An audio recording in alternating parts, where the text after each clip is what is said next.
Welcome to another video of Dota Tactics. I'm Xenos and this is how you can play Centaur Warrunner.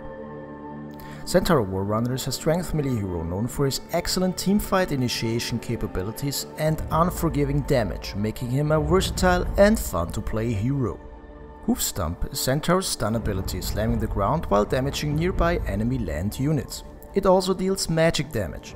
A maxed out Hoof Stomp stuns the target units for 2.75 seconds, which is an extremely powerful lockdown spell for the entire game.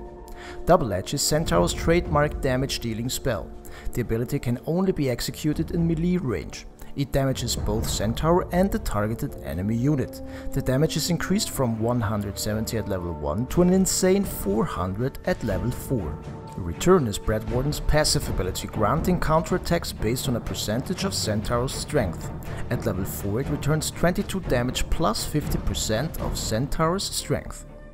Stampede is Centaur's global ultimate, granting himself and allied heroes on the map maximum movement speed. Any enemy unit that is colliding with Stampede is slowed and takes damage based on Centaur's strength, which makes it an ideal offensive and defensive tool during team fights. There are many ways to play Centaur. The following build focuses on a standard laning build. At level 1 invest 1 skill point into Hoof Stomp to be able to stun a weak opponent in early game to secure your team a first blood. Note however that this ability drains a lot of mana and should therefore be used wisely. At level 2 to 3 invest skill points into Double Edge and try to harass the enemy as much as possible during the laning phase. Max it out first by investing further skill points at 5 and 7. Max out Hoof Stomp second at levels 4, 8 and 9. At the standard 6, 11 and 16 invest skill points into your ultimate. Only invest skill points into Return at levels 10 and 12 to 14, as this ability procs best with your core strength. If you are however harassed early on by a capable damage dealer, do not hesitate to invest 1 skill point early on to get better survivability. As starting items, go for Tangos, 3 Iron Branches and a Stout Shield for overall survivability and enhanced farming. Transform your branches into a magic wand and get boots of speed as fast as possible. Depending on the game and your playstyle, you can either go for Tranquil Boots, which will help you regenerate after executing Double Edge, or you can go for Power Treads if you prefer more attack speed and strength. In most situations, Tranquil Boots are the better option. Your most important core items are Blink Dagger and a BKB, so you can easily initiate on an enemy with a Hoof Stomp Double Edge combo. Another great core item is either Hood of Defiance, which will reduce the damage of Double Edge on yourself, or Heaven's Halberd. The advantage of Heaven's Halberd is the active disable and overall increase in evasion and strength, synergizing extremely well with Centaur Warrunner. Luxury items consist of a Shiva's Guard, Heart of Tarask or Assault Cuirass. Depending on the situation, you can go for a Mechanism, a Pipe of Insight and a Blade Mail for better survivability and damage reflection.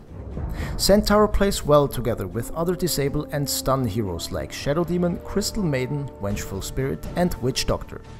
You should avoid picking Centaur if the enemy team consists of heroes like Lifestealer, Anti-Mage, Omni Knight and Terror Blade. In general, Centaur Warrunner is an excellent initiator that can harass the opponent during the laning phase and show overall map presence.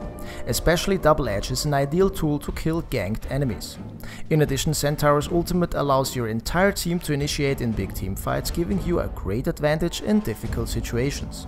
Make sure to use your ultimate in both offensive and defensive situations. Especially using the ultimate as an escape mechanism can help your team deny possible deaths. Centaur can however run into problems if the enemy consists of fast heroes that can outrun Stampede and Hoof Stomp. It is important to note that Hoof Stomp should be used carefully during the entire game, as it has an insane mana requirement early on. Another important aspect of Centaur is the absolute requirement for Blink Dagger. If you cannot secure a Blink Dagger early on, it will be difficult for you to contribute to victory. If you decide to play Centaur, do not hesitate to play as offensive as possible, as this is one of the core strengths of this hero. As always, remember to adapt your item choices to the situation at hand and play your role accordingly. If you stick to these basic rules, Centaur will be a very satisfying and fun to play hero. Thank you for watching another contribution to my Dota Hero Guide series. Please make sure to give this video a thumbs up and subscribe to my channel. It really helps me a lot. Thanks and see you guys next time.